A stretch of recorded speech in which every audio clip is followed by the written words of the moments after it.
मैंने एक बार एक ऐसे व्यक्ति की कहानी सुनी जिसने एक दुर्घटना में घायल होकर अपनी याददाश्त खो दी थी। वो अपने जीवन के हर विवरण को भूल गया था, अपना नाम, अपने मित्रों और यहाँ तक कि अपने परिवार को भी। उसके घावों को ठीक होने में महीनों लग गए और उस समय के दौरान एक विशेष नर्स ने उसकी बहुत विश्वास योग्यता के साथ सेवा की। पहले पहल वो उसे केवल नर्स के रूप में जानता था, पर जल्दी ही उसे उसके नाम का पता लगा और फिर उसकी समय सारिणी का और फिर उसके व्यक्तित्व का। वो उसकी परवाह करने लगा और वे अक्सर हंसते और बातें करते हुए अपना समय बिताने लगे। एक दिन ऐसी ही एक मुलाकात के दौरान उस व्यक्ति की याददाश्त लौट आई और उसने अचानक उस नर्स को पहचान लिया। अपनी प्रसन्नता में वो चिल्लाया, तुम मुझे याद हो, तुम मेरी पत्नी हो। और निस्संदेह वो उसकी पत्नी थी। कुछ रूपों में ये कहानी पवित्र आत्मा और परमेश्वर के लोगों से थोड़ी बहुत मिलती जुलती है। परमेश्वर के पवित्र आत्मा ने सदैव लोगों से प्रेम किया और विश्वास योग्यता के साथ उनकी देखभाल की है, परंतु पुराने नियम में वे ये भी नहीं जानते थे कि वो कौन है। नए नियम में आकर ही यीशु मसीह ने त्रिएकता के एक भिन्न व्यक्तित्व के रूप में पवित्र आत्मा को प्रकट करना शुरू किया। ये हम पवित्र आत्मा पर विश्वास करते हैं कि हमारी श्रृंखला का पहला अध्याय है और हमने इसका शीर्षक त्रिएकता में दिया है। इस अध्याय में हम परमेश्वरत्व के पूर्ण और समान सदस्य के रूप में पवित्र आत्मा पर ध्यान केंद्रित करेंगे। विधिवत धर्म विज्ञान में पवित्र आत्मा की धर्म शिक्षा का उल्लेख न्यूमैटोलॉजी या पवित्र आत्मा विज्ञान के रूप में किया जाता है। शब्द न्यूमैटोलॉजी दो यूनानी मूल शब्दों से लिया गया है, न्यूमा अर्थात आत्मा और लोगोस अर्थात अध्ययन। अतः न्यूमैटोलॉजी मोटे तौर पर आत्माओं के अध्ययन या आत्मिक बातों के अध्ययन को दर्शाता है, परंतु मसीह धर्म विज्ञान में न्यूमैटोलॉजी का एक काफी संकीर्ण अर्थ है। विशेष रूप से यह त्रिएकता के तीसरे व्यक्तित्व अर्थात पवित्र आत्मा के अध्ययन को दर्शाता है। ऐतिहासिक रूप में त्रिएकता के एक अलग असृजित व्यक्तित्व के रूप में पवित्र आत्मा की धर्म शिक्षा को विकसित होने में एक सहस्राब्दी लगी है। इसका मुख्य कारण यह है कि परमेश्वर ने समय के साथ अपने अस्तित्व के इस पहलू को प्रकट करने का चुनाव किया, और जब परमेश्वर ने स्वयं को अधिक से अधिक प्रकट किया तो हमने उसके त्रिएक के स्वभाव की ओर अधिक समझ को विकसित करना शुरू किया। पारंपरिक रूप से विधिवत धर्म विज्ञानियों ने यह कहते हुए त्रिएकता को परिभाषित किया है, परमेश्वर के तीन व्यक्तित्व हैं परंतु केवल एक सार है। व्यक्तित्व से हमारा अर्थ एक अलग स्वजागरूक व्यक्तित्व है और शब्द सार से हमारा अर्थ परमेश्वर का वह अस्तित्व, उसका मूलभूत स्वभाव या वह तत्व है जो उसमें पाया जाता है। त्रिएकता की धर्म शिक्षा का संकेत पुराने नियम में दिया गया था, परंतु केवल पिता के व्यक्तित्व को ही बहुत ही स्पष्टता के साथ अभिव्यक्त किया गया था। नए नियम में त्रिएकता के तीनों व्यक्तित्वों को पूरी तरह से प्रकट किया गया, पिता, पुत्र और पवित्र आत्मा, और एक दूसरे के साथ उनके संबंध की प्रकृति को भी परिभाषित किया गया। अंततः आरंभिक कलीसिया में उन सब विवरणों को ऐसी धर्म वैज्ञानिक धर्म शिक्षाओं में प्रतिपादित किया गया जिन्हें मसीहियों ने तब से ग्रहण किया है। त्रिएकता में पवित्र आत्मा के अस्तित्व पर आधारित इस अध्याय में हम न्यूमैटोलॉजी के ऐतिहासिक विकास की खोज 3 चरणों में करेंगे। पहला, हम देखेंगे कि पुराने नियम में पवित्र आत्मा कैसे पाया जाता है। दूसरा, हम देखेंगे कि नया नियम उसके बारे में क्या सिखाता है। और तीसरा, हम कलीसिया के इतिहास में पवित्र आत्मा की औपचारिक धर्म शिक्षा पर चर्चा करेंगे। आइए पहले देखें कि पुराने नियम में पवित्र आत्मा कैसे पाया जाता है। अब हम जानते हैं कि परमेश्वर हमेशा से त्रिएकता में अस्तित्व में रहा है और पिता, पुत्र और पवित्र आत्मा के बीच व्यक्तिगत भिन्नताएं उसके विषय में हमेशा सच्ची रही हैं। ये तीनों व्यक्तित्व हमेशा से और वर्तमान में भी असृजित और पूर्णतः परमेश्वर हैं। परंतु पुराने नियम के समय के दौरान परमेश्वर के लोगों ने ये नहीं समझा कि परमेश्वर तीन व्यक्तित्वों में था। वे उसे एकमात्र सच्चे परमेश्वर के रूप में जानते थे और वैसे ही उसकी आराधना करते थे। निस्संदेह हम पूरे पुराने नियम में इन बातों के संकेत देख सकते हैं कि पवित्र आत्मा एक अलग व्यक्तित्व है, परंतु नए नियम की स्पष्टता के कारण ही हम इन संकेतों को समझ सकते हैं। सन 1851 से 1921 के बीच रहे 20वीं सदी के धर्म विज्ञानी B.B. वारफील्ड ने पुराने नियम की तुलना एक ऐसे कमरे के रूप में की जो सजाया तो बहुत अच्छे से गया था, पर उसमें रोशनी बहुत कम थी। उसने कहा कि जब हम वहां बेहतर रोशनी को लाते हैं तो वो उसे नहीं बदलता जो उस कमरे में है। ये हमें उन वस्तुओं को देखने में समर्थ बनाता है जो पहले से वहां थी। सुने किस प्रकार वारफील्ड ने 1915 में प्रकाशित अपनी पुस्तक दी बिब्लिकल डॉक्ट्रिन में त्रिएकता के इस विचार को लागू किया। पुराने नियम में त्रिएकता के भेद को प्रकट नहीं किया गया है, परंतु त्रिएकता का भेद पुराने नियम के प्रकाशन में स्थापित है और यहाँ वहाँ दिखाई देता है। इस प्रकार परमेश्वर के पुराने नियम के प्रकाशन को इसके बाद आए बड़े प्रकाशन के द्वारा सुधारा नहीं जाता, बस केवल उसे पूर्ण, विस्तृत और बड़ा किया जाता है।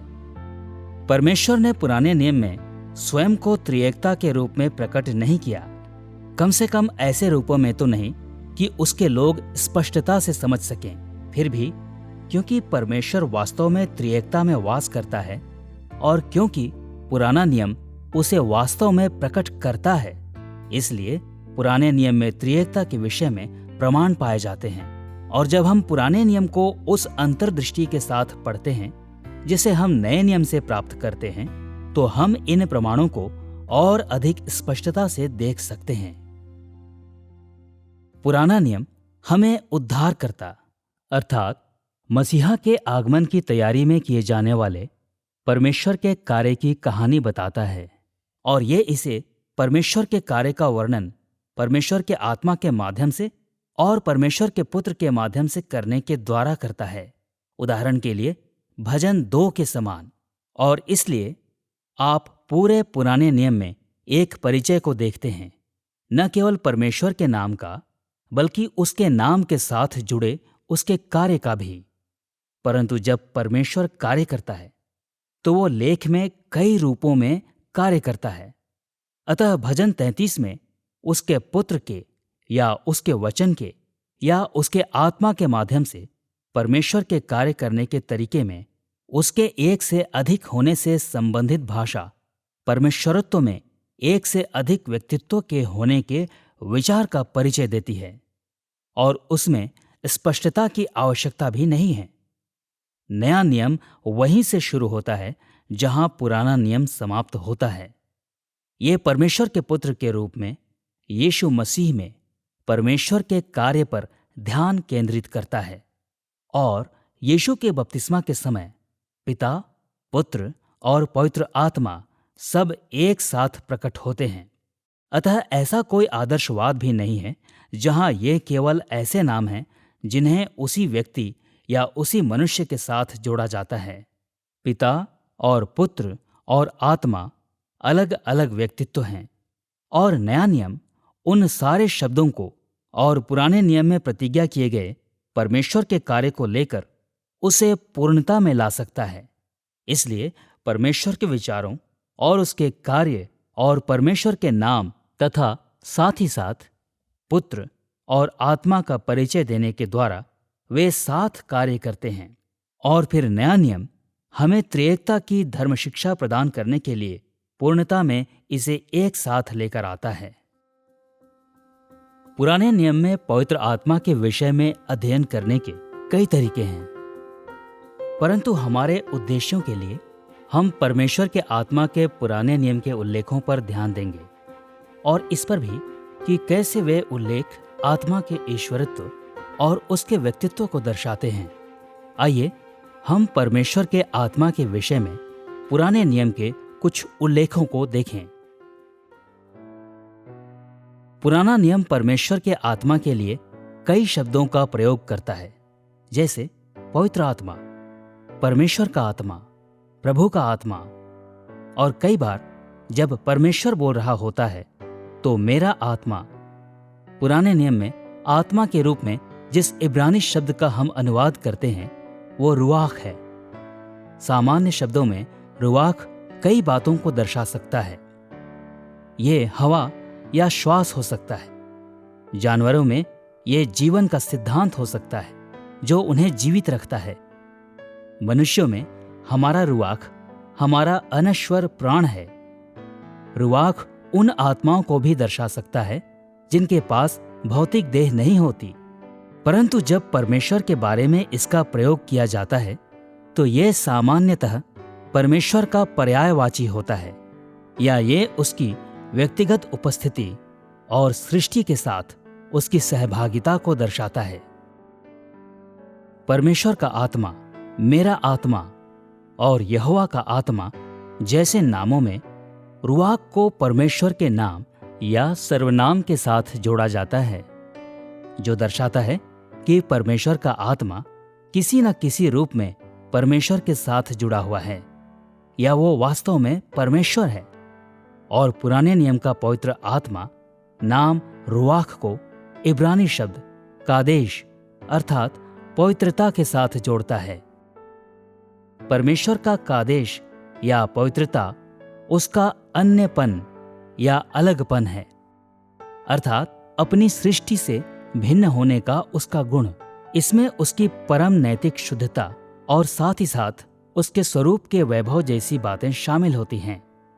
इसी शब्द का प्रयोग परमेश्वर के अन्य नामों के लिए भी किया गया है, जैसे पवित्र, जिसे हम दूसरा राजाओं 19 के 22, यशायाह 30 के 11 से 15 और होशे 11 के 9 से 12 जैसे स्थानों पर देखते हैं।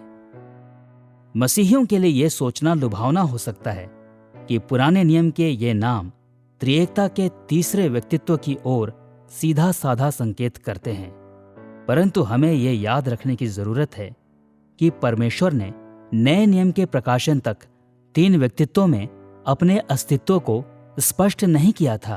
अतः पुराने नियम में ये नाम परमेश्वर को उसके व्यक्तित्वों के बीच स्पष्ट अंतर के बिना ही दर्शाते हैं। फिर भी इन नामों ने परमेश्वर के लोगों को नए नियम में त्रिएकता के विषय में सीखने में सहायता की है और नए नियम की शिक्षा के संदर्भ में धर्म विज्ञानियों ने आम तौर पर इन उल्लेखों को पवित्र आत्मा के स्वभाव और कार्य पर लागू किया है। परमेश्वर के आत्मा के कुछ पुराने नियम के नामों को देख लेने के बाद आइए देखें कि कैसे ये नाम आत्मा के ईश्वरत्व को दर्शाते हैं। जब हम पवित्र आत्मा के ईश्वरत्व के बारे में बात करते हैं तो हमारा अर्थ ये है कि आत्मा वास्तव में असृजित परमेश्वर है और परमेश्वर का कोई एक दूत नहीं है। और जैसा हमने कहा है, परमेश्वर के आत्मा के पुराने नियम के उल्लेख कभी कभी स्वयं परमेश्वर को दर्शाते हैं और कभी कभी सृष्टि के साथ उसकी सहभागिता का वर्णन करते हैं, परंतु इन दोनों ही संदर्भों में वे अनंत असृजित ईश्वरत्व की ओर संकेत करते हैं। हम पुराने नियम में परमेश्वर के आत्मा के 4 गुणों को देखेंगे जो उसके ईश्वरत्व की ओर अगुवाई करते हैं। आइए पहले उन उल्लेखों के साथ आरंभ करें जो आत्मा को स्वयं परमेश्वर की समानता में दिखाते हैं। आइए सबसे पहले यशायाह भविष्यवक्ता के द्वारा लिखे अनुच्छेद को देखें। परमेश्वर द्वारा इस्राएल को बचाने और छुड़ाने के तरीकों का वर्णन करने के बाद यशायाह ने उस तरीके की आलोचना की जिसमें उन्होंने परमेश्वर को प्रत्युत्तर दिया था। सुनिए यशायाह 63 का 10 में उसने क्या लिखा। उन्होंने बलवा किया और उसके पवित्र आत्मा को खेदित किया, इस कारण वो पलटकर उनका शत्रु हो गया और स्वयं उनसे लड़ने लगा। यशायाह ने पवित्र आत्मा नाम को स्वयं परमेश्वर पर लागू किया, शायद इस बात पर बल देने के लिए कि परमेश्वर की पवित्रता ने ही उसे उनके पाप के कारण उनसे लड़ने पर विवश किया। यह पवित्र आत्मा को शोकित करने के समान है, जिसकी चेतावनी पौलुस ने इफिसियों 4:30 में दी थी, और प्रत्युत्तर में परमेश्वर ने अपने लोगों के विरुद्ध लड़ाई करके उन्हें दंड दिया। सुनिए किस प्रकार यशायाह ने 63 के 11 से 14 में अपनी बात को जारी रखा। तब उसके लोगों को उनके प्राचीन काल अर्थात मूसा के दिन स्मरण आए। वे कहने लगे कि जो अपनी भेड़ों को उनके चरवाहे समेत समुद्र में से निकाल लाया, वो कहाँ है? जिसने उनके बीच अपना पवित्र आत्मा डाला, जिसने अपने प्रतापी भुजबल को मूसा के दाहिने हाथ के साथ कर दिया, जिसने उनके सामने जल को 2 भाग करके अपना सदा का नाम कर लिया, जो उनको गहरे समुद्र में से ले चला, वो कहाँ है? यहोवा के आत्मा ने उनको विश्राम दिया। इसी प्रकार से तूने अपनी प्रजा की अगुवाई की, ताकि अपना नाम महिमा युक्त बनाए। यशायाह ने उन आश्चर्य कर्मों की ओर संकेत किया जो परमेश्वर ने इस्राएल को मिस्र के हाथों छुड़ाने के समय किए थे। इनमें लाल समुद्र को बांटना, इस्राएल को सुरक्षित पार उतारना और फिरौन की सेना को उसमें डुबाना शामिल था। इन आश्चर्य कर्मों का वर्णन निर्गमन 14 और 15 में किया गया है। निर्गमन 15 के 3 से 6 में मूसा ने लिखा, यहोवा योद्धा है, उसका नाम यहोवा है। फिरौन के रथों और सेना को उसने समुद्र में फेंक दिया। हे यहोवा, तेरा दाहिना हाथ शक्ति में महाप्रतापी हुआ। हे यहोवा, तेरा दाहिना हाथ शत्रु को चकनाचूर कर देता है। यहां यह स्पष्ट है कि स्वयं यहोवा ने ये आश्चर्य कर्म किए। अतः जब यशायाह 63 में यशायाह ने उन्हें परमेश्वर के पवित्र आत्मा और यहोवा के आत्मा के साथ जोड़ा, तो उसका उद्देश्य था कि उसके मूल पाठक इन नामों को स्वयं परमेश्वर के नामों के रूप में समझें। इसके अतिरिक्त जब मूसा ने परमेश्वर के दाहिने हाथ के विजय प्राप्त करने के बारे में बात की, तो वो उपमा संबंधी भाषा का प्रयोग कर रहा था, जिसने परमेश्वर की तुलना मानवीय योद्धा से की। और उसका तर्क था कि स्वयं परमेश्वर ने प्रत्यक्ष रूप से युद्ध में प्रवेश करके युद्ध जीत लिया था। इसी प्रकार जब यशायाह ने बाद में परमेश्वर के आत्मा की तुलना परमेश्वर की भुजा से की, तो उसका अर्थ था कि स्वयं परमेश्वर अदृश्य रूप में एक योद्धा के रूप में विद्यमान था और अपने लोगों के लिए लड़ रहा था। और कुछ ऐसा ही परमेश्वर के आत्मा नाम पर भी अक्सर लागू होता है। उदाहरण के लिए उत्पत्ति 1 के 2 में सृष्टि के समय परमेश्वर का आत्मा जल के ऊपर मंडराता था। अय्यूब 33 के 4 में परमेश्वर का आत्मा मनुष्यों का सृष्टि करता है। और भजन 106 के 32 और 33 में वह ऐसा परमेश्वर यहोवा है जिसके विरुद्ध इस्राएलियों ने मरीबा के सोते पर बलवा किया। इन और अन्य कई स्थानों पर संदर्भ परमेश्वर के आत्मा को स्वयं परमेश्वर के साथ पहचानता और समानता में रखता है। पवित्र आत्मा की गतिविधियों के द्वारा जिनके बारे में हम पुराने नियम में पढ़ते हैं, हम निश्चित हो जाते हैं कि वो परमेश्वर है। उदाहरण के लिए सृष्टि की रचना में उसकी भूमिका। उत्पत्ति 1 में मूसा ने कभी नहीं लिखा कि पवित्र आत्मा की रचना की गई। इसके विपरीत उसने कहा कि परमेश्वर का आत्मा जल के ऊपर मंडराता था। विचार यहाँ यह है कि वो सृष्टि को वैसे गले लगा रहा था जैसे एक पक्षी अपने बच्चों को गले लगाता है, और वह सृष्टि को जीवन और शक्ति प्रदान कर रहा था। यह विचार भजन 104 में पाया जाता है, जो कहता है, फिर तू अपनी ओर से आत्मा भेजता है और वे सिरजे जाते हैं। पवित्र आत्मा में सृष्टि करने की सामर्थ्य है और यह प्रमाणित करता है कि वो स्वयं परमेश्वर है। और यही बात एक सामान्य नाम परमेश्वर के स्थान पर परमेश्वर के वाचाई नाम यहोवा का इस्तेमाल करके परमेश्वर के आत्मा के नाम पर लागू होती है। जैसा कि हमने अभी देखा, यशायाह 63 के 14 में परमेश्वर की ओर संकेत करने के अतिरिक्त ये मीका 2 के 7 में और अन्य कई अनुच्छेदों में भी उसी की ओर संकेत करता है। और सामान्य शब्द मेरा आत्मा भी सीधे सीधे स्वयं परमेश्वर को ही दर्शाता है। उत्पत्ति 6 के 3 में यह परमेश्वर के मनुष्य जाति के साथ विवाद के बारे में बात करता है और हाग्गै 2 के 5 में परमेश्वर ने अपने आत्मा के द्वारा अपने वाचाई लोगों के बीच बने रहने की बात की। एक दूसरा तथ्य जो पुराने नियम में परमेश्वर के आत्मा के ईश्वरत्व की संकेत करता है, वह ये कि आत्मा ने भविष्यवाणी और दर्शनों के लिए सामर्थ्य प्रदान की।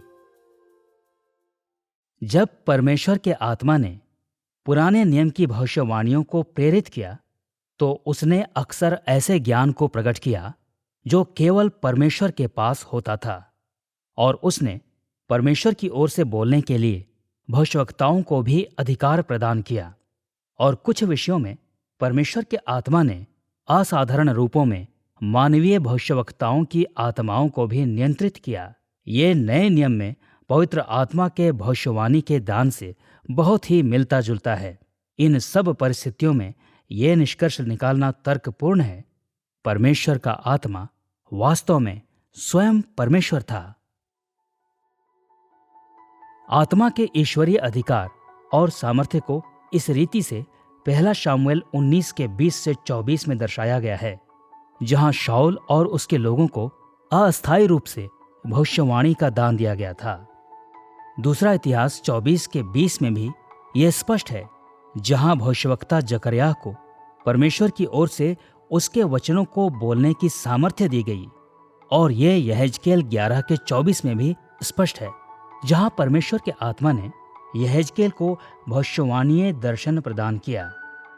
परंतु परमेश्वर के आत्मा का एक सबसे अधिक नाटकीय कार्य गिनती की पुस्तक में दुष्ट भविष्यवक्ता बिलाम के साथ घटित हुआ। गिनती 22 के 24 में बिलाम इस्राएल के शत्रु और मोआब के राजा बालाक की ओर से उन्हें शाप देने के लिए तैयार था, परंतु बिलाम ने स्वीकार किया कि वह इस्राएल को तभी शाप दे सकता है जब यहोवा उसे उसकी अनुमति दे। और बालाक तथा बिलाम के अभिप्रायों के विपरीत बिलाम इस्राएल के लिए केवल आशीषों के वचन ही कह सका। परमेश्वर ने बिलाम को इतना अभिभूत कर दिया कि भविष्यवक्ता वो कुछ नहीं बोल पाया जिसकी आज्ञा परमेश्वर ने नहीं दी थी। गिनती 24 के 2 से 4 में हम परमेश्वर के आत्मा के साथ बिलाम की भेंट के इस विवरण को देखते हैं। और बिलाम ने आंखें उठाईं और इस्राएलियों को अपने गोत्र गोत्र के अनुसार बसे हुए देखा, और परमेश्वर का आत्मा उस पर उतरा। तब उसने अपनी गूढ़ बात आरंभ की और कहने लगा, बोर के पुत्र बिलाम की यह वाणी है, ईश्वर के वचनों का सुनने वाला, जो सर्वशक्तिमान का दर्शन पाता है। परमेश्वर के आत्मा ने बिलाम को सर्वशक्तिमान की ओर से परमेश्वर के वचन और एक दर्शन प्रदान किया। इससे स्पष्ट होता है कि बिलाम इस्राएल को शाप देने में क्यों विफल रहा। स्वयं परमेश्वर ने वे वचन प्रदान किए जो बिलाम को बोलने पड़े।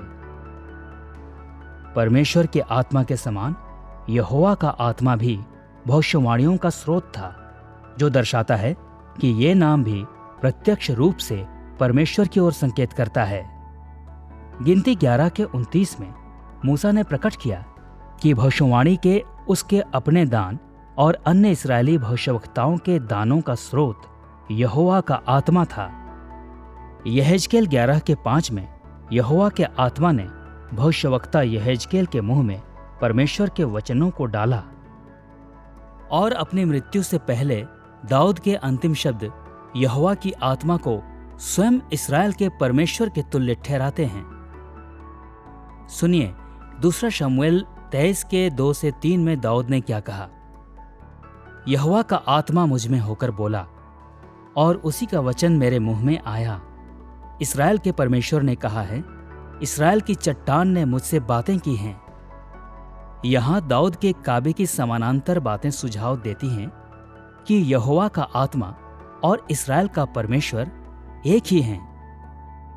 अंत में स्वयं परमेश्वर ने मेरा आत्मा नाम का प्रयोग अंत के दिनों में सब लोगों पर भविष्यवाणी के आत्मिक वरदान को उंडेलने का वर्णन करने में किया। योएल 2 के 28-29 में परमेश्वर ने यह कहा, मैं सब प्राणियों पर अपना आत्मा उंडेलूंगा। तुम्हारे बेटे बेटियां भविष्यवाणी करेंगी और तुम्हारे पुरनिये स्वप्न देखेंगे और तुम्हारे जवान दर्शन देखेंगे। तुम्हारे दास और दासियों पर भी मैं उन दिनों में अपना आत्मा उंडेलूंगा। प्रेरितों के काम 2 के 1-29 में प्रेरित पौलुस ने सिखाया कि यह भविष्यवाणी तब पूरी हुई जब परमेश्वर ने पिन्तेकुस्त के दिन कलीसिया पर पवित्र आत्मा को उंडेला। दूसरे शब्दों में, परमेश्वर के आत्मा के विषय में योएल का पुराने नियम का उल्लेख अंततः पवित्र आत्मा के व्यक्तित्व को दर्शाता है। फिर से इसका अर्थ ये नहीं कि योएल की भविष्यवाणी ने स्पष्ट रूप से त्रिएकता के तीसरे व्यक्तित्व के अस्तित्व की घोषणा की, परंतु इसका अर्थ ये अवश्य है कि योएल की भविष्यवाणी में आत्मा कोई और नहीं बल्कि स्वयं परमेश्वर है। पुराने नियम की तीसरी विशेषता जो परमेश्वर के आत्मा के ईश्वरत्व की ओर संकेत करती है वो ये है कि उसने कुछ चुनिंदा मनुष्यों को विशेष प्रवीणता और ज्ञान प्रदान किया। पुराने नियम में परमेश्वर के आत्मा ने अलौकिक रूप से कुछ मनुष्यों को सेवकाई का कार्य करने के लिए दान प्रदान किए।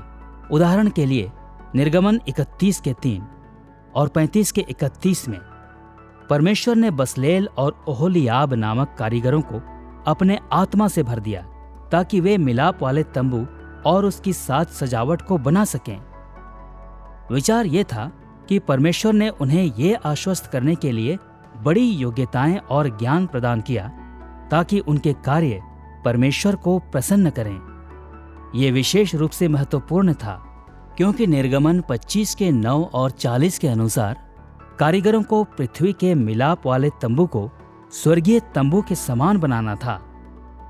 इसलिए उनके पास इस कार्य को पूरा करने के लिए कारीगरी से संबंधित पर्याप्त प्रवीणता और ज्ञान होना था, जैसे कि धातु कला, काष्ठ कला, पत्थर की कटाई, कढ़ाई कला और तंबू के निर्माण के लिए आवश्यक हर प्रकार की कारीगरी की कला।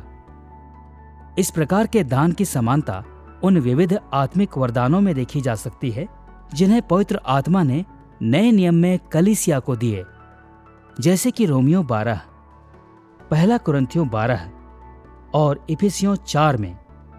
और जैसे नए नियम में वरदान ईश्वरीय पवित्र आत्मा के द्वारा प्रदान किए जाते हैं, वैसे ही पुराने नियम में उन्हें परमेश्वर के ईश्वरीय आत्मा के द्वारा प्रदान किया जाता था। पुराने नियम में परमेश्वर के आत्मा के ईश्वरत्व को देखने का चौथा तरीका परमेश्वर के वाचाई लोगों के बीच आत्मा के द्वारा राजाओं और अन्य अगुओं को अभिषेक और सामर्थ्य प्रदान करना है। जब परमेश्वर के आत्मा ने राजाओं का अभिषेक किया तो उसने वासल या सेवक राजा को अधिकार प्रदान करने के लिए वाचा के सुजरेन या महान सम्राट के रूप में कार्य किया। वाचा की संरचना में स्वयं परमेश्वर ने सब बातों पर शासन किया और उसने छोटे राजाओं को अपने स्थान पर अपने राज्य के भागों पर शासन करने के लिए ठहराया। उदाहरण के लिए शाऊल और दाऊद परमेश्वर के सेवक राष्ट्र इस्राएल के राजा थे। उन्होंने परमेश्वर के स्थान पर राज्य किया और वे पूरी तरह से उसके अधिकार के अधीन थे। इसी कारण पहला इतिहास 29 के 23 में यरूशलेम में दाऊद के सिंहासन का उल्लेख यहोवा के सिंहासन के रूप में किया गया है। अतः जब परमेश्वर के आत्मा ने राजाओं का अभिषेक किया तो वो उस अधिकार का प्रयोग कर रहा था जो स्वयं परमेश्वर का था, और यह दर्शाता है कि आत्मा स्वयं परमेश्वर था। इस प्रकार के अभिषेक और वरदान के पुराने नियम के अधिकांश विवरण आत्मा का उल्लेख उसके वाचाई नाम यहोवा का प्रयोग करते हुए यहोवा के आत्मा के रूप में करते हैं। ये शायद इन कार्यभारों की वाचाई प्रकृति पर बल देने के लिए थी, जो अपने सुजरेन के रूप में सीधे परमेश्वर के प्रति उत्तरदायी थे। इसका एक उदाहरण इस्राएल के पहले राजा शाऊल से अभिषेक को लेकर उसके उत्तराधिकारी दाऊद को देने में पाया जाता है। जैसा कि हम पहला शमूएल 16 के 13 से 14 में पढ़ते हैं, तब शमूएल ने अपना तेल का सींग लेकर उसके भाइयों के मध्य में दाऊद का अभिषेक किया, और उस दिन से लेकर भविष्य को यहोवा का आत्मा दाऊद पर बल से उतरता रहा। यहोवा का आत्मा शाऊल पर से उठ गया। दाऊद ने पवित्र आत्मा को तब प्राप्त किया जब उसका राजा के रूप में अभिषेक किया गया। यद्यपि वो अब तक इस्राएल के सिंहासन पर विराजमान नहीं हुआ था। इसी प्रकार शाऊल ने पवित्र आत्मा की अलौकिक आशीष और उसके वरदान को खो दिया, यद्यपि वो अब तक राजा के रूप में राज्य कर रहा था। बाद में जब दाऊद ने बतशेबा के साथ पाप किया, तो दाऊद को डर था कि कहीं उसके साथ भी वैसा ही न हो जाए। इसलिए भजन 51 के 11 में उसने विनती की कि परमेश्वर का पवित्र आत्मा उससे ले ना लिया जाए। वो सिंहासन के लिए विनती नहीं कर रहा था। उसकी अपेक्षा थी कि सिंहासन तो उसके पास रहेगा, जैसे शाऊल के पास पाप करने के बाद भी सिंहासन रहा था। इसकी अपेक्षा दाऊद ने परमेश्वर की सामर्थ्य उपस्थिति को रखने की विनती की, जिसने उसे परमेश्वर की राजकीय इच्छा को पूरा करने में समर्थ बनाया। नया नियम यीशु के बपतिस्मा और मसीहा या ख्रीस्त के अपने कार्यभार के अभिषेक के विवरण में आत्मा की इस गतिविधि पर कुछ प्रकाश डालता है। ये विवरण मत्ती 3 के 14 से 17, मरकुस 1 के 9 से 11 और लूका 3 के 21 से 22 में पाया जाता है। इन सारे विवरणों में यीशु के बपतिस्मा ने उसे सेवकाई के लिए तैयार किया। पवित्र आत्मा एक कबूतर के समान भौतिक रूप से उसके ऊपर उतरा, और पिता ने स्वर्ग से इस बात की पुष्टि करते हुए कहा कि वो यीशु से प्रसन्न है। निस्संदेह यीशु के बपतिस्मा के समय परमेश्वर का आत्मा त्रिएकता का तीसरा व्यक्तित्व है, और ये हमें इस बात को देखने में सहायता करता है कि उसी पवित्र आत्मा ने पुराने नियम में वही कार्य किया। निस्संदेह पुराने नियम के मूल पाठकों ने उसकी व्याख्या इस अर्थ में नहीं की होगी कि यहोवा का आत्मा परमेश्वरत्व में एक अलग व्यक्तित्व था। फिर भी वे ये देखने में समर्थ रहे होंगे कि जब आत्मा ने लोगों का अभिषेक किया और उन्हें वरदान दिया, तो इसका अर्थ था कि परमेश्वर स्वयं जगत के साथ परस्पर कार्य कर रहा था। हम इसे पहला शमूएल 10 के 6 में शाऊल के अभिषेक में और यशायाह 11 के 2 में राजा के रूप में दाऊद के शासन के लिए वरदान प्रदान करने में देखते हैं।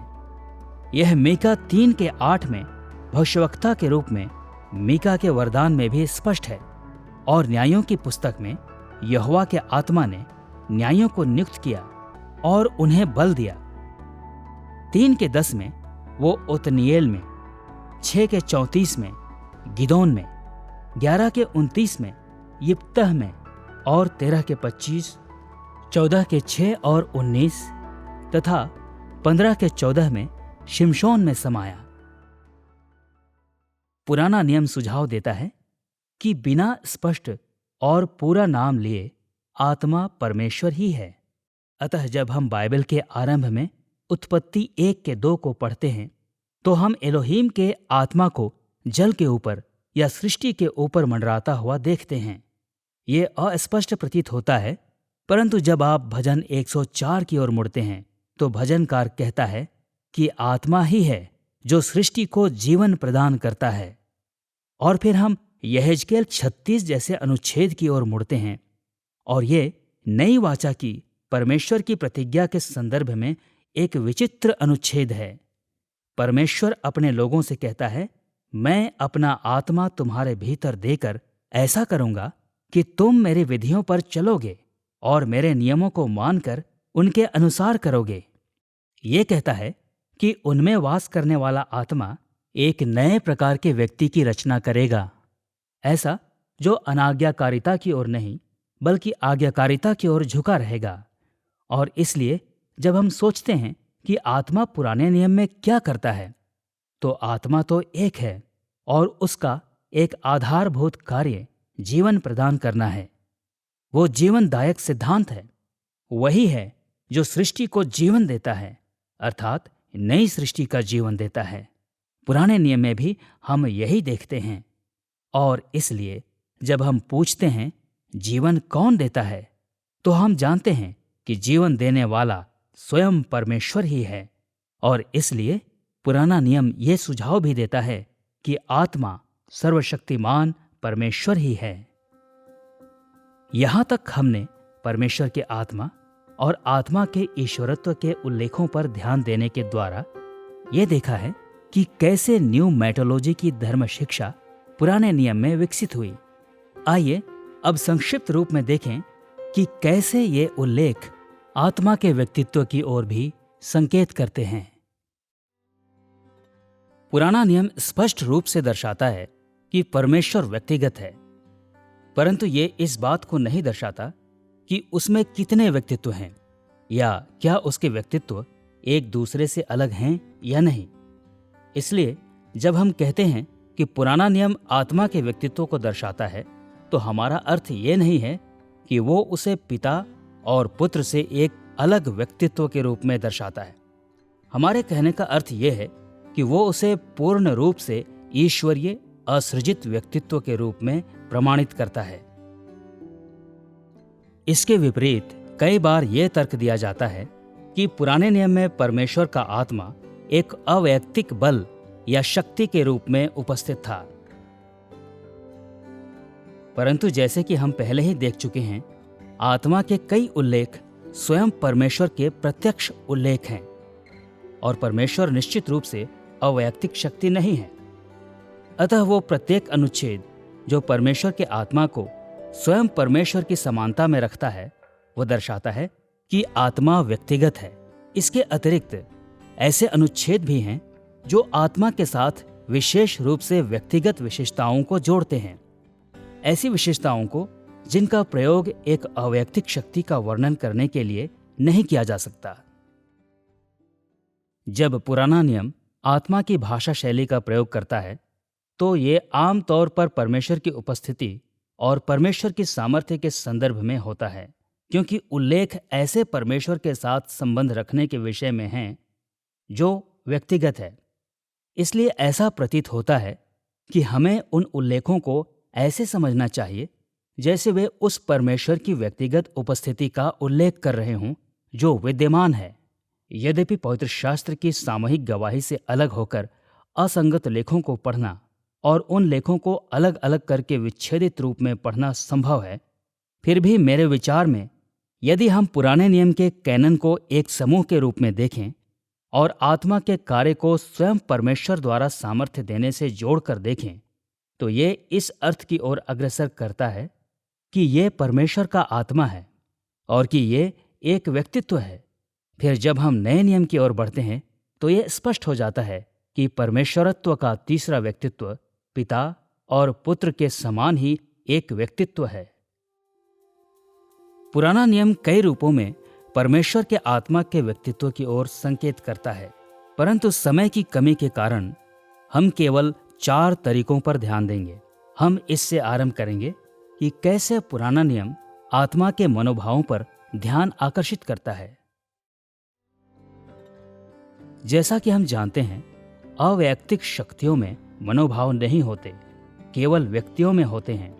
हमारे जीवनों में हम दुख, क्रोध, आनंद और अन्य कई तरह के मनोभावों का अनुभव करते हैं और पवित्र शास्त्र पवित्र आत्मा का वर्णन भी ऐसे ही रूपों में करता है। उदाहरण के लिए यशायाह ने लिखा कि परमेश्वर के विरुद्ध इस्राएल के विरोध ने पवित्र आत्मा को खेदित किया। एक बार फिर से सुनिए कि यशायाह ने यशायाह 63 के 10 में क्या लिखा। उन्होंने बलवा किया और उसके पवित्र आत्मा को खेदित किया, इस कारण वो पलटकर उनका शत्रु हो गया और स्वयं उनसे लड़ने लगा। इसी प्रकार मीका 2 के 7 जैसे पद इस संभावना को व्यक्त करते हैं कि यहोवा का आत्मा क्रोधित भी हो सकता है। दूसरा, हम उन अनुच्छेदों में आत्मा के व्यक्तित्व को देखते हैं जो मनुष्य जाति के साथ उसके संबंधों में उसकी सक्रिय सहभागिता के बारे में बात करते हैं। उदाहरण के लिए, नूह के दिनों में जल प्रलय की कहानी में उत्पत्ति 6:3 परमेश्वर के आत्मा के मनुष्य जाति के साथ विवाद करने के बारे में बात करता है। यह विवाद व्यक्तिगत था, क्योंकि इसमें मनुष्य जाति के पाप की जांच और बुद्धिमानी के साथ उसका प्रत्युत्तर शामिल था। यहां एक ये सुझाव भी हो सकता है कि परमेश्वर के आत्मा ने इस जगत में जल प्रलय तब भेजा जब उसका धैर्य समाप्त हो गया। अवैयक्तिक शक्तियां हमसे विवाद नहीं करती, बुद्धिमानी से प्रत्युत्तर नहीं देती और न ही धैर्य को दर्शाती हैं। यदि आत्मा ने ये सब कार्य किए तो इसका अर्थ है कि वो एक व्यक्तित्व है। तीसरा, आत्मा के व्यक्तित्व को उसके अधिकार के प्रति लोगों के प्रत्युत्तर के द्वारा दर्शाया जाता है। एक उदाहरण के तौर पर निर्गमन 17 का 1 से 7 मरीबा के सोते पर लोगों के विद्रोह का वर्णन करता है। इस विवरण में लोगों ने मूसा से शिकायत की कि वहां उनके पास पीने के लिए पानी नहीं था और उन्होंने यहोवा की परीक्षा की। भजन 106 का 33 ये कहते हुए इस घटना को याद करता है कि लोगों ने उसकी आत्मा से बलवा किया। अब निस्संदेह लोग अवैयक्तिक नियमों और संस्थाओं के विरुद्ध विद्रोह कर सकते हैं, परंतु जब भजन 106 कहता है कि लोगों ने परमेश्वर के आत्मा के विरुद्ध विद्रोह किया, इसका अर्थ है कि उन्होंने न केवल उसके नियमों के विरुद्ध विद्रोह किया, बल्कि उस यहोवा के विरुद्ध जिसके पास उनके ऊपर अधिकार था। और चौथा, आत्मा के व्यक्तित्व को उन स्थानों पर भी दिखाया गया है जहां उसे अपनी इच्छा शक्ति के बारे में बात करते और उन निर्णयों को करते हुए पाया जाता है कि भविष्यवक्ताओं को उसकी ओर से क्या कहना चाहिए। उदाहरण के लिए, दूसरा शमूएल 23 के 2 में दाऊद ने दावा किया कि यहोवा के आत्मा ने उसके द्वारा बात की। अर्थात दाऊद वो बोल रहा था जो आत्मा चाह रहा था कि वो बोले। इसी प्रकार यहेजकेल 11 का 5 में यहोवा के आत्मा ने यहेजकेल भविष्यवक्ता से बात की और उसे बताया कि उसे अपने लोगों से क्या कहना है। फिर से अवैयक्तिक शक्तियां बातचीत नहीं करती। विचारों को अभिव्यक्त करने का तो कोई सवाल ही नहीं है, केवल व्यक्ति ऐसा करते हैं। जैसा कि हमने पहले कहा था, इस तरह के अनुच्छेद पवित्र आत्मा को परमेश्वरत्व में एक अलग व्यक्तित्व के रूप में नहीं दर्शाते, परंतु वे ये अवश्य दर्शाते हैं कि परमेश्वर का आत्मा एक ईश्वरीय व्यक्तित्व है, न केवल एक शक्ति। पुराने नियम के कई स्थानों पर परमेश्वर का आत्मा पूर्ण परमेश्वर और पूर्ण व्यक्तिगत है, परंतु ये अनुच्छेद विशेष रूप से परमेश्वर के किसी व्यक्तित्व का उल्लेख नहीं करते हैं।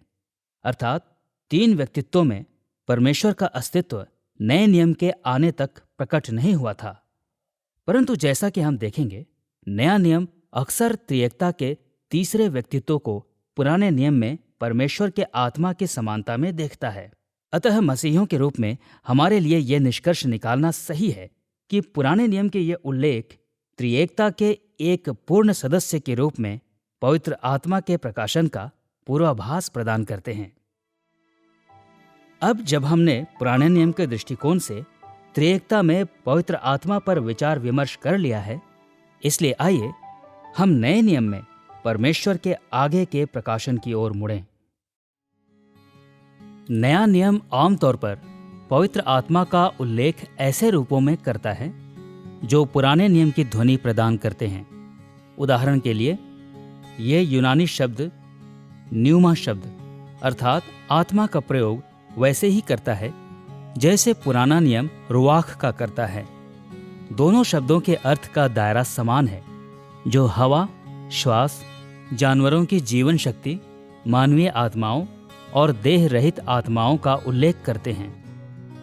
वास्तव में सेप्तुअजिंत अर्थात पुराने नियम का यूनानी अनुवाद सामान्यतः रुआख का अनुवाद न्यूमा के रूप में करता है। पुराने नियम के समान ही नए नियम में भी परमेश्वर के आत्मा को विविध नामों से जाना जाता है। इनमें से अधिकांश शब्द न्यूमा का प्रयोग करते हैं। उसे अक्सर पवित्र आत्मा कहा जाता है, परंतु उसे परमेश्वर का आत्मा, पिता का आत्मा, प्रभु का आत्मा, यीशु का आत्मा, मसीह का आत्मा, सत्य का आत्मा, पवित्रता का आत्मा, जीवन का आत्मा, अनुग्रह का आत्मा और अन्य समान नामों से जाना जाता है। ये नाम पुराने नियम में पवित्र आत्मा को परमेश्वर के आत्मा के साथ पहचानते हैं और उसके चरित्र और कार्य का वर्णन भी करते हैं। वे उसे पिता और पुत्र के साथ एकता में दर्शाते हैं और उसमें सत्य, पवित्रता, जीवन और अनुग्रह के गुणों को प्रकट करते हैं।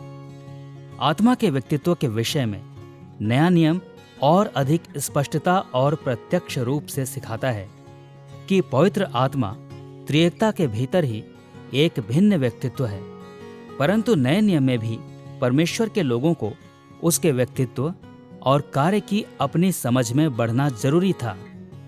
सुसमाचारों में यीशु की शिक्षाएं हमें दर्शाती हैं कि उसकी पृथ्वी पर की सेवकाई के दौरान यहूदी और मसीही क्या समझते थे, और शेष नया नियम हमें सिखाता है कि अंततः प्रेरितों ने क्या समझा और क्या सिखाया।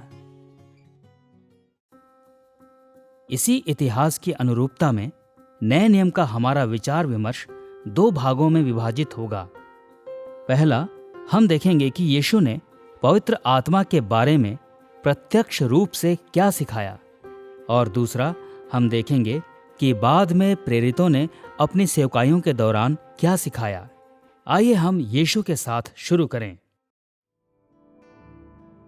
अपनी पृथ्वी पर की सेवकाई के दौरान यीशु ने पुराने नियम की शिक्षाओं को अभिपुष्ट किया कि पवित्र आत्मा स्वयं परमेश्वर है और कि पवित्र आत्मा एक व्यक्तित्व है, परंतु उसने कुछ नया भी प्रकट किया। वो ये कि पिता, पुत्र और पवित्र आत्मा परमेश्वरत्व में अलग अलग व्यक्तित्व हैं। ये एक कारण था कि यहूदी यीशु से बहुत नाराज हो गए थे। वे परमेश्वर होने के उसके दावे के कारण बहुत ही क्रोधित थे, जैसे कि यूहन्ना ने यूहन्ना 5:18 में टिप्पणी की। इस कारण यहूदी और भी अधिक उसके मार डालने का प्रयत्न करने लगे, क्योंकि वो न केवल सब्त के दिन की विधि को तोड़ता, परंतु परमेश्वर को अपना पिता कहकर अपने आप को परमेश्वर के तुल्य भी ठहराता था। यहूदियों ने गलत रीति से समझा था कि यीशु परमेश्वर नहीं हो सकता, क्योंकि स्वर्गीय पिता पहले से परमेश्वर था। उन्होंने सही रीति से समझा कि केवल एक सच्चा परमेश्वर है, परंतु उन्होंने इसका गलत अर्थ निकाला कि परमेश्वर का अस्तित्व केवल एक व्यक्तित्व में था। शायद इसी कारण यहूदी क्रोधित नहीं हुए जब यीशु ने पवित्र आत्मा को व्यक्तित्व के रूप में पहचाना। गलत रीति से ही सही, पर उन्होंने समझा होगा यीशु परमेश्वर का उल्लेख ही पवित्र आत्मा के रूप में कर रहा होगा। हम इसे मत्ती 12 और मरकुस 3 में देखते हैं, जहां यीशु ने दुष्टात्माओं को निकालने के अपने अधिकार को समझाया। मत्ती 12:24 में फरीसियों ने उस पर दुष्टात्माओं के सरदार बालजबूल की सहायता से दुष्टात्माओं को निकालने का आरोप लगाया, और यीशु ने पद 28 में उत्तर दिया कि वो परमेश्वर के आत्मा की सहायता से दुष्टात्माओं को निकालता है। यीशु की वृहद शिक्षाओं के संदर्भ में यह स्पष्ट है कि वो आत्मा का उल्लेख पिता से अलग एक व्यक्तित्व के रूप में कर रहा था, परंतु ऐसा कोई सुझाव नहीं है कि फरीसियों ने उसके शब्दों के महत्व को समझ लिया हो। अपने अनुयायियों के साथ एकांत में अपनी चर्चा के दौरान यीशु ने और अधिक सीधे तौर पर बात की। पवित्र आत्मा के भिन्न व्यक्तित्व पर आधारित उसकी पूर्ण शिक्षाओं को यूहन्ना 14-16 में देखा जा सकता है। यह अध्याय यीशु के अंतिम वार्तालाप अर्थात 11 विश्वास योग्य प्रेरितों से कहे वे अंतिम वचन हैं, जिनका उद्देश्य उन्हें उसकी मृत्यु के लिए तैयार करना था। यूहन्ना 14:16-17 में यीशु ने कहा, मैं पिता से विनती करूंगा और वो तुम्हें एक और सहायक देगा कि वो सर्वदा तुम्हारे साथ रहे, अर्थात सत्य का आत्मा, जिसे संसार ग्रहण नहीं कर सकता, क्योंकि वो न उसे देखता है और न उसे जानता है। तुम उसे जानते हो, क्योंकि वो तुम्हारे साथ रहता है और वो तुम में होगा। शेष संसार के साथ साथ अविश्वासी यहूदी इस बात से अपरिचित थे कि पवित्र आत्मा पिता से एक अलग व्यक्तित्व था। परंतु चेले पहले से ही पवित्र आत्मा के अलग व्यक्तित्व के बारे में यीशु से सीख चुके थे, और यीशु ने अपने पूरे अंतिम वार्तालाप में आत्मा के भिन्न व्यक्तित्व की ओर ध्यान आकर्षित करना जारी रखा। यूहन्ना 14:26 में उसने उल्लेख किया, सहायक अर्थात पवित्र आत्मा जिसे पिता मेरे नाम से भेजेगा। यूहन्ना 15:26 में उसने कहा, वो सहायक जिसे मैं तुम्हारे पास पिता की ओर से भेजूंगा, जो पिता की ओर से निकलता है। यूहन्ना 16:7 में उसने कहा, यदि मैं न जाऊं तो वो सहायक तुम्हारे पास न आएगा, परंतु यदि मैं जाऊंगा तो उसे तुम्हारे पास भेजूंगा। और यूहन्ना 16:13 में यीशु ने कहा, आत्मा अपनी ओर से न कहेगा, परंतु जो कुछ सुनेगा वही कहेगा और आने वाली बातें तुम्हें बताएगा। अपनी संपूर्ण अंतिम वार्तालाप में यीशु ने बार बार यह सिखाया कि पवित्र आत्मा पिता से और उससे एक अलग व्यक्तित्व है। पवित्र आत्मा पिता के द्वारा और उसके पुत्र यीशु के द्वारा भेजा जाएगा। आत्मा वो कहेगा जो पिता ने उससे कहने को कहा है, और वो उसके लोगों के बीच परमेश्वर की सक्रिय उपस्थिति के रूप में पुत्र का स्थान ले लेगा। अतः आत्मा ना तो पिता है और ना ही पुत्र, वो अपने आप में एक अलग व्यक्तित्व है।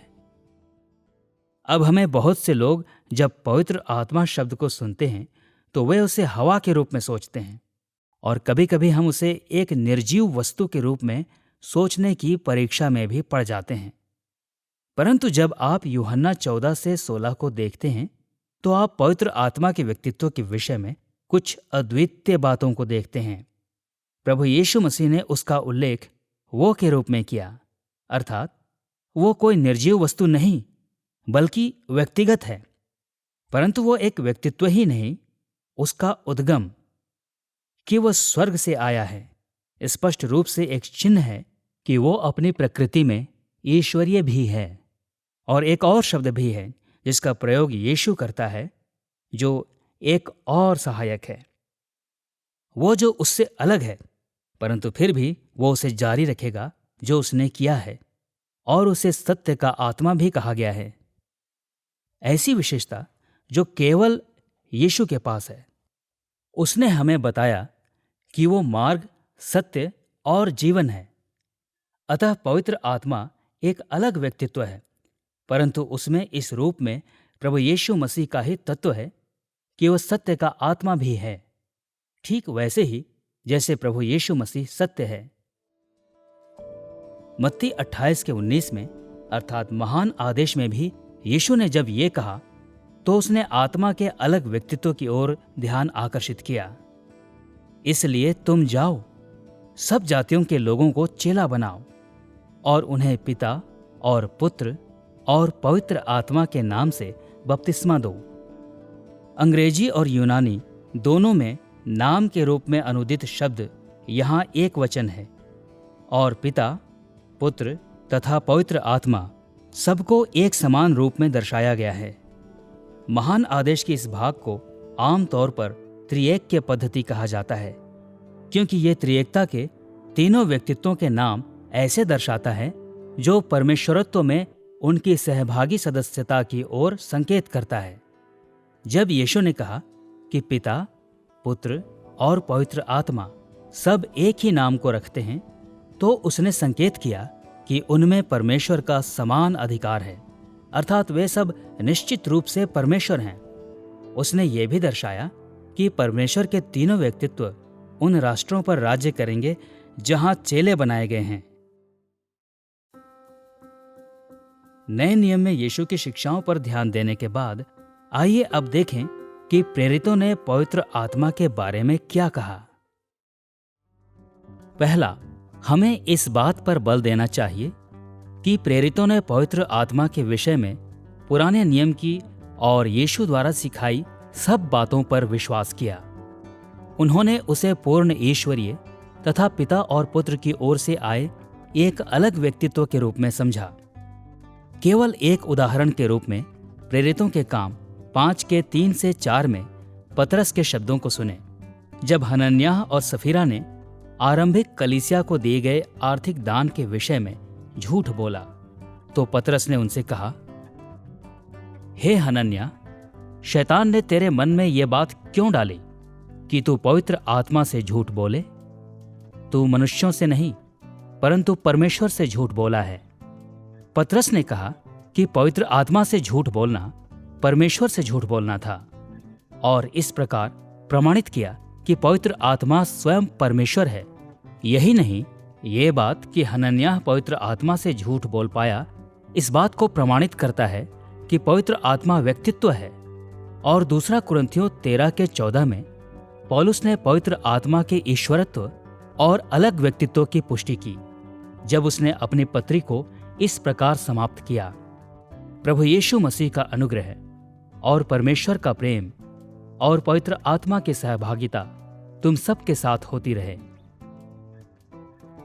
पौलुस ने तीनों व्यक्तित्वों का सम्मान और उनसे संबंधित गुणों के आधार पर एक समान स्तर पर उल्लेख करने के द्वारा परमेश्वर की त्रिएक के समझ को अभिव्यक्त किया। इसी प्रकार पहला पतरस 1 के 1 से 2 में पतरस ने विश्वासियों का वर्णन इस रीति से किया, वे जो परमेश्वर पिता के भविष्य ज्ञान के अनुसार आत्मा के पवित्र करने के द्वारा आज्ञा मानने और यीशु मसीह के लहू के छिड़के जाने के लिए चुने गए हैं। इन त्रिएक के पद्धतियों ने उसे दर्शाया जिसका प्रयोग यीशु ने महान आदेश में किया था।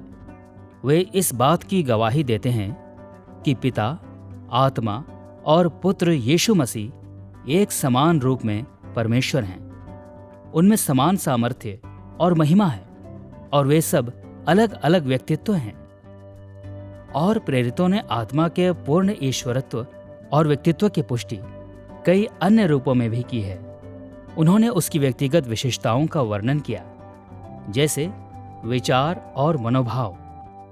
उदाहरण के लिए प्रेरितों के काम 15 के 28 में पवित्र आत्मा ने निर्धारित किया कि पुराने नियम की व्यवस्था अन्य जातियों पर कैसे लागू हुई।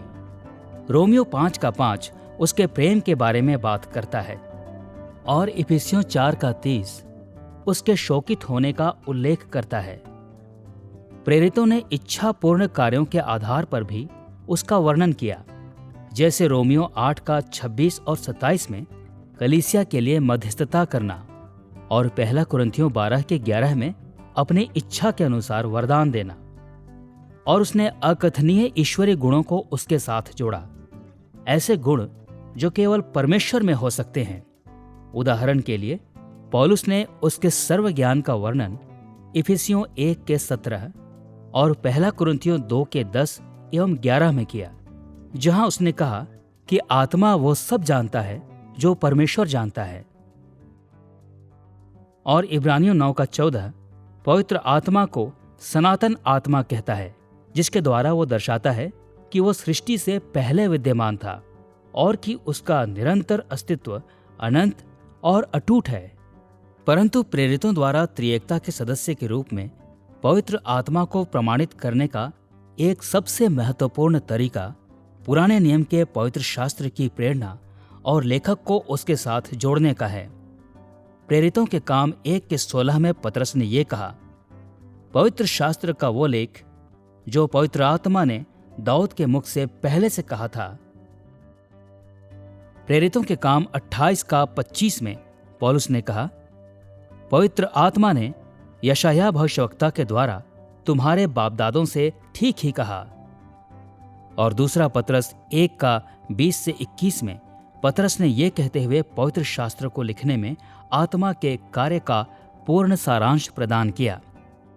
पवित्र शास्त्र की कोई भी भविष्यवाणी किसी के अपने ही विचारधारा के आधार पर पूर्ण नहीं होती, क्योंकि कोई भी भविष्यवाणी मनुष्य की इच्छा से कभी नहीं हुई, पर भक्त जन पवित्र आत्मा के द्वारा उभारे जाकर परमेश्वर की ओर से बोलते थे।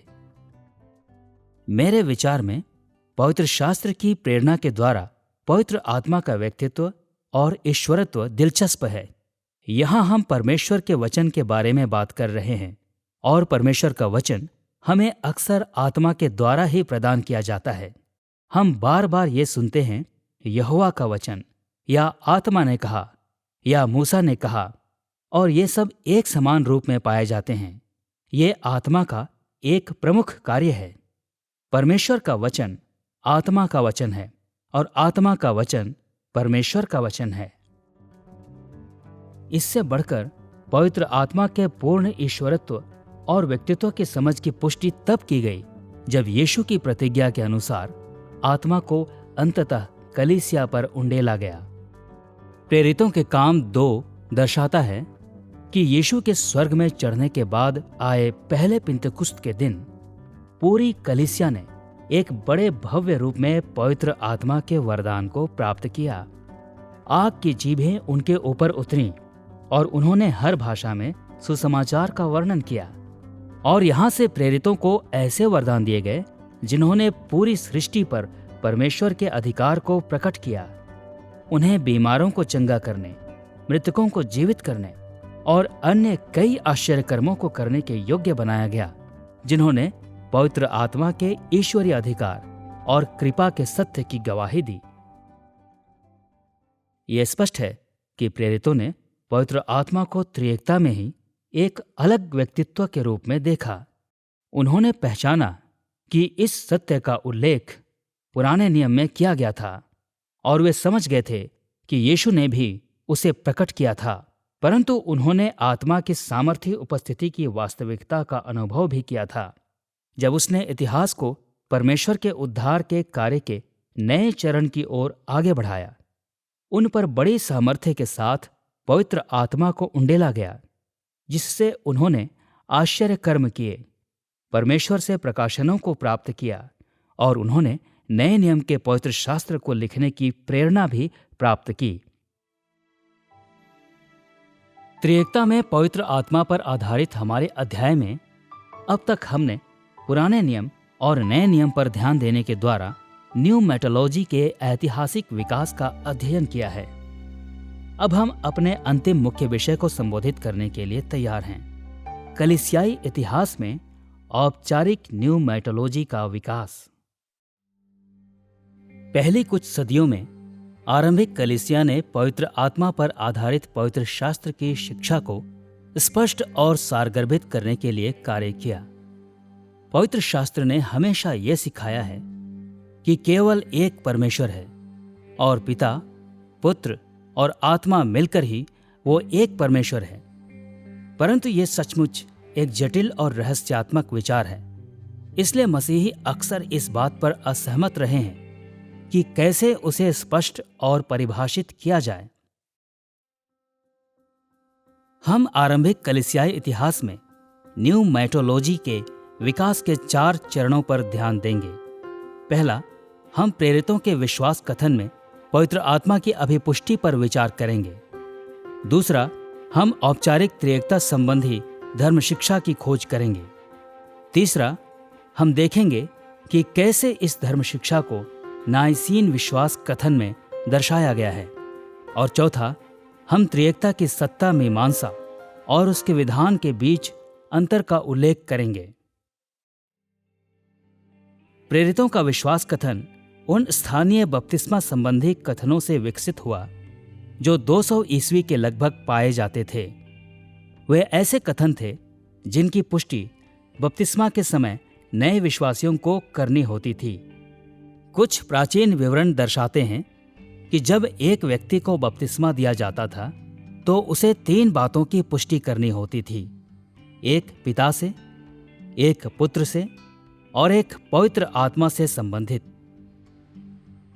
और प्रेरितों के विश्वास कथन की रचना इन अभिपुष्टियों के इर्द गिर्द ही हुई है। इस प्रकार ये विधिवत रूप से पवित्र आत्मा को पिता और पुत्र के स्तर पर ही रखता है, और यह ऐसा इसलिए करता है क्योंकि ये आरंभिक कलीसिया की धारणा को प्रकट करता है कि पवित्र आत्मा असृजित परमेश्वरत्व में तीसरा अलग व्यक्तित्व है और पिता तथा पुत्र के स्तर के अनुरूप है।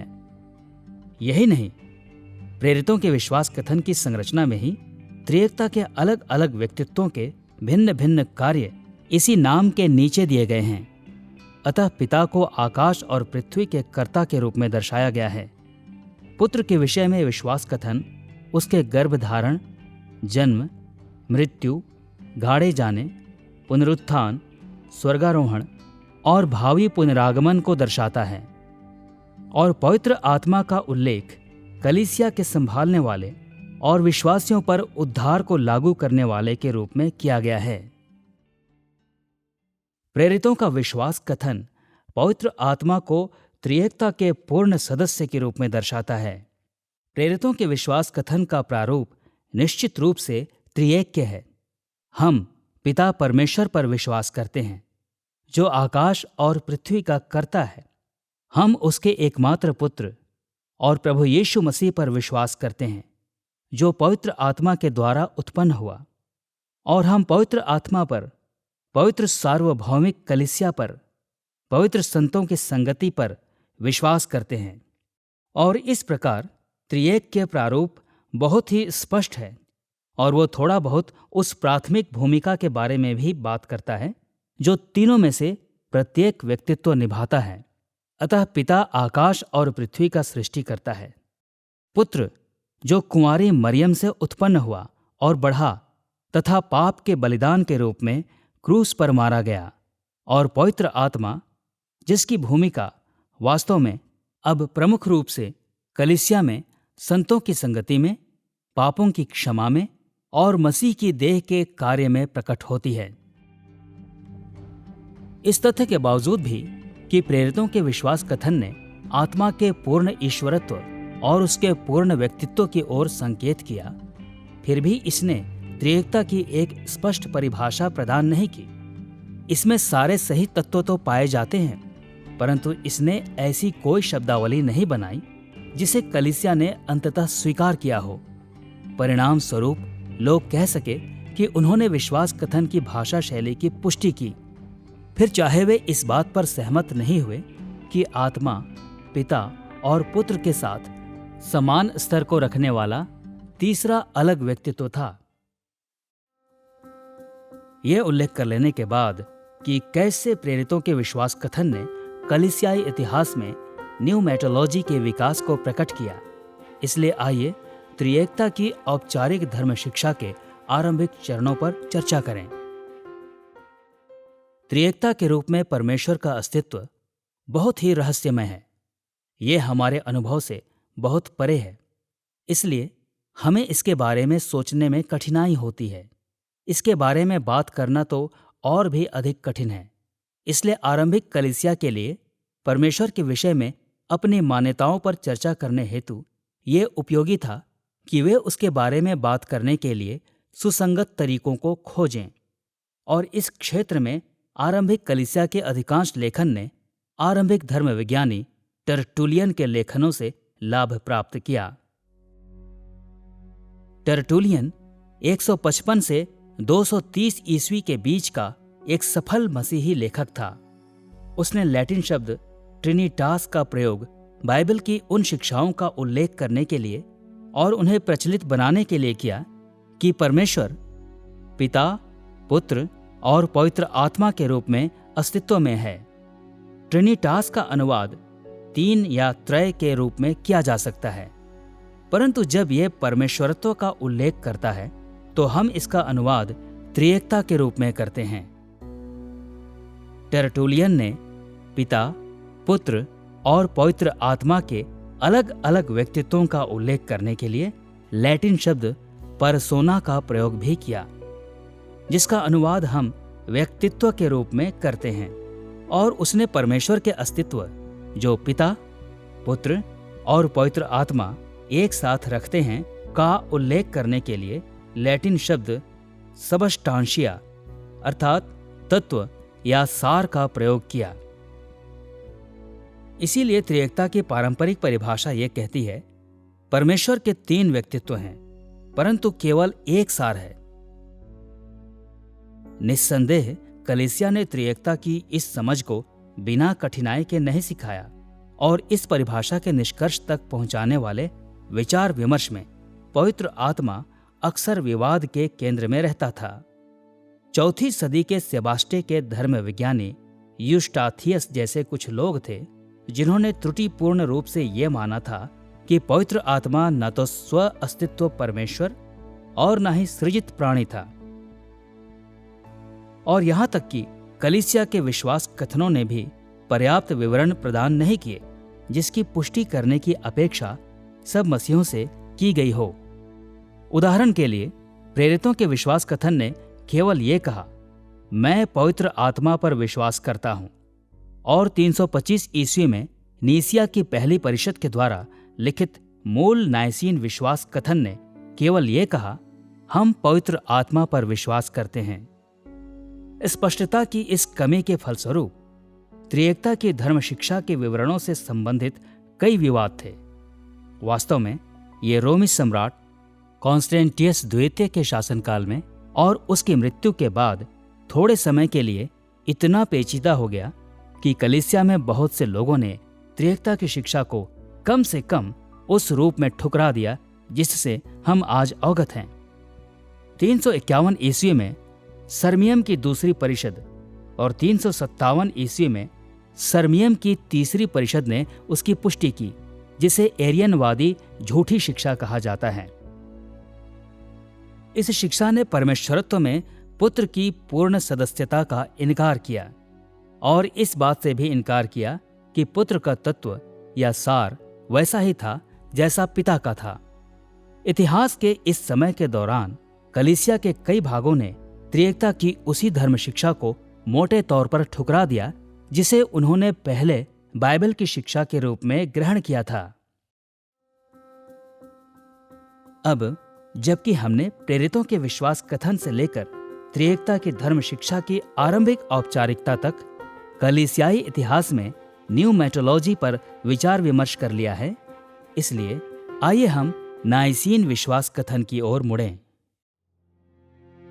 जैसा कि हम कह चुके हैं, 325 ईस्वी में लिखित मूल नाइसीन विश्वास कथन ने पवित्र आत्मा के विषय में बहुत कम बात की, परंतु उन विवादों के प्रकाश में जो उठ खड़े हुए, त्रिएकता के विषय में उठे सवालों पर चर्चा करने और उन्हें सुलझाने के लिए एक और परिषद का आयोजन किया गया। 381 ईस्वी में कॉन्स्टेंटिनोपल की पहली परिषद का आयोजन हुआ। उन्होंने एरियनवादी झूठी शिक्षाओं को ठुकरा दिया और त्रिएकता के विषय में नाइसीन समझ का समर्थन किया। उन्होंने नाइसीन विश्वास कथन को संशोधित और स्पष्ट भी किया ताकि इसकी एरियनवादी और अन्य लोगों के द्वारा फिर पुष्टि ना की जा सके, जिन्होंने परमेश्वर के 3 अलग अलग और असृजित व्यक्तित्वों के एक सार के रूप में अनंत अस्तित्व का इनकार कर दिया था। पवित्र आत्मा के विषय में नाइसीन विश्वास कथन को इस प्रकार विस्तृत किया गया, हम पवित्र आत्मा पर विश्वास करते हैं जो प्रभु और जीवन का दाता है, जो पिता की ओर से आता है, जो पिता और पुत्र के साथ आराधना और महिमा को प्राप्त करता है, जिसने भविष्यवक्ता के द्वारा बात की। विश्वास कथन के इस संस्करण को कई बार मूल नाइसीन विश्वास कथन से अलग रखने के लिए नाइसीन कॉन्स्टेंटिनोपल विश्वास कथन भी कहा जाता है। यह संभव है कि पवित्र आत्मा पर दिए गए इस विस्तृत बल की प्रेरणा कम से कम इस भाग में कैसरिया के बासिल के लेखन से ली गई हो, जो 330 से 379 ईस्वी के दौरान रहा था। द स्पिरिटू सैंक्टो या ऑन द होली स्पिरिट नामक बासिल की पुस्तक यूस्टाथियस जैसे लोगों की धारणाओं का खंडन करने में बहुत प्रभावशाली थी, जिन्होंने पवित्र आत्मा के पूर्ण ईश्वरत्व को मानने से इनकार कर दिया था। बासिल ने यह तर्क भी दिया कि क्योंकि पवित्र आत्मा परमेश्वर है, इसलिए वो आराधना प्राप्त करने के योग्य है। नाइसीन विश्वास कथन में आत्मा के विस्तृत उल्लेखों ने ही आराधना के एक रूप की रचना की। जब विश्वास कथन कलीसिया की आराधना पद्धति का भाग बन गया, परंतु उन्होंने कलीसिया को अपनी शेष प्रार्थना पद्धति और प्रार्थनाओं में आत्मा की आराधना पर और अधिक विकसित रूप में ध्यान देने में अगुवाई करने में सहायता की। चौथी सदी में पवित्र आत्मा की आराधना के विषय में एक रोचक विवाद हुआ। अपनी पुस्तक ऑन द होली स्पिरिट में कलीसिया का बासिल हमें बताता है कि कलीसिया में दो आराधना पद्धतियों का प्रयोग किया जा रहा था। पहली आराधना पद्धति आत्मा में पुत्र के द्वारा पिता की स्तुति की थी। दूसरी आराधना पद्धति आत्मा के साथ मिलकर पुत्र के साथ पिता की स्तुति की थी, जो अपने प्रशिक्षण में एरियनवादी थे। उन्होंने इस आराधना पद्धति पर आपत्ति जताई क्योंकि उन्होंने वास्तव में पवित्र आत्मा के ईश्वरत्व पर विश्वास नहीं किया था। परंतु यदि, जैसे कि पवित्र शास्त्र सिखाता है, हमारे पास इस बात पर विश्वास करने का अच्छा कारण हो कि पवित्र आत्मा ईश्वरीय है, तो ये उचित है कि हम उसे अपनी आराधना महिमा में अभिव्यक्त करें और उसके सच्चे स्वभाव की स्तुति करें। यहाँ तक हमने प्रेरितों के विश्वास कथन, त्रिएकता की औपचारिक धर्म शिक्षा और नाइसीन विश्वास कथन के आधार पर आरंभिक कलीसियाई इतिहास में न्यूमैटोलॉजी के विकास पर चर्चा की है। आइए अब हम त्रिएकता की सत्ता मीमांसा और उसके विधान के बीच के अंतर संबोधित करें। जैसे जैसे कलीसियाई इतिहास आगे बढ़ा, धर्म विज्ञानियों ने अंततः त्रिएकता को दो अलग अलग दृष्टिकोणों से समझा। उन्होंने सत्व संबंधी त्रिएकता और विधान संबंधी त्रिएकता दोनों के बारे में बात करना आरंभ किया। शब्द सत्व संबंधी अस्तित्व का उल्लेख करता है, इसलिए धर्म वैज्ञानिक शब्द सत्व संबंधी त्रिएकता का संबंध त्रिएकता के भीतर पिता, पुत्र और पवित्र आत्मा के अस्तित्व से है। इस दृष्टिकोण से तो पवित्र आत्मा अधिकार और महिमा में पिता और पुत्र के समान है और उसमें उनके समान परमेश्वर के सारे ईश्वरीय गुण हैं। जिस प्रकार वेस्टमिंस्टर लघु प्रश्नोत्तरी का प्रश्न और उत्तर 4 दर्शाता है, तीनों व्यक्तित्व अपने अस्तित्व, बुद्धि, सामर्थ्य, पवित्रता, न्याय, भलाई और सत्य में असीमित, अनंत और अपरिवर्तनीय हैं।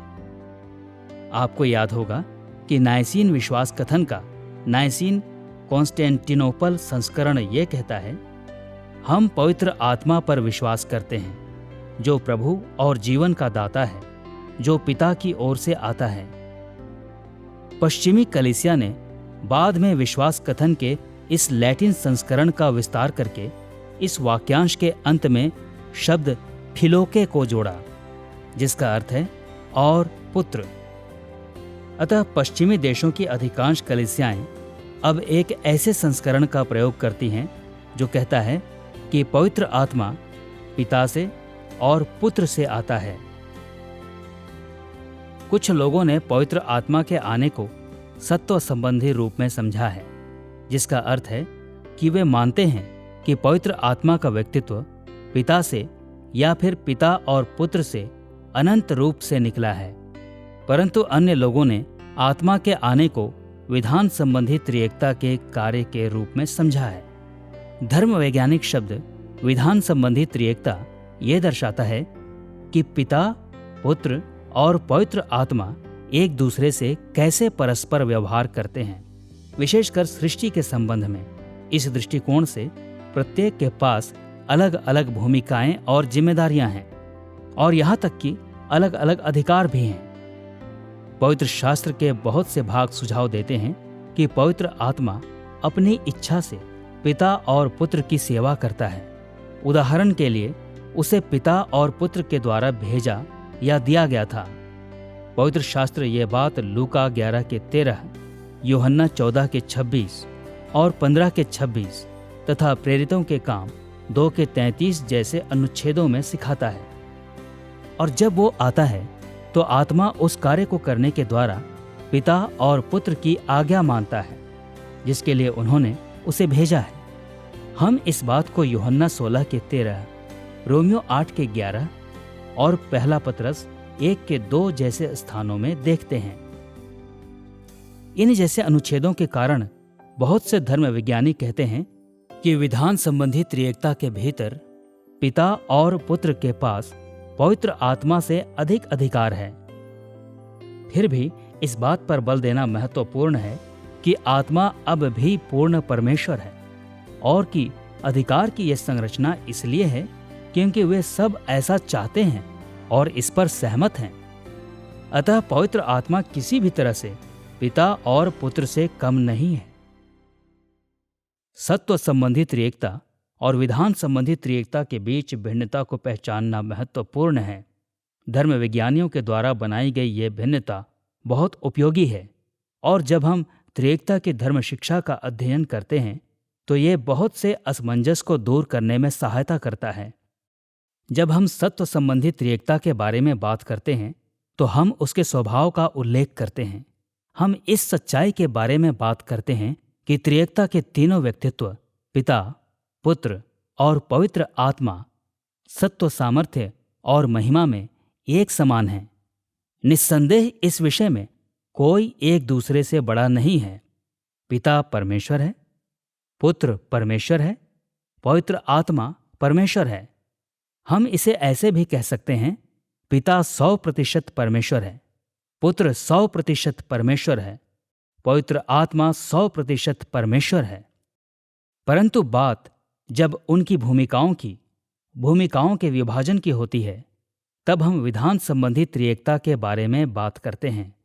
इससे हमारा अर्थ यह है कि बाइबल हमें सिखाती है कि तीनों व्यक्तित्व, जैसा कि हमने कहा है, सत्व, सामर्थ्य और महिमा में समान होने के बावजूद भी जब बात उनके विभिन्न कार्यों और भूमिकाओं की आती है तो हम पवित्र शास्त्र में देखते हैं कि पिता की भूमिका उद्धार देने में है।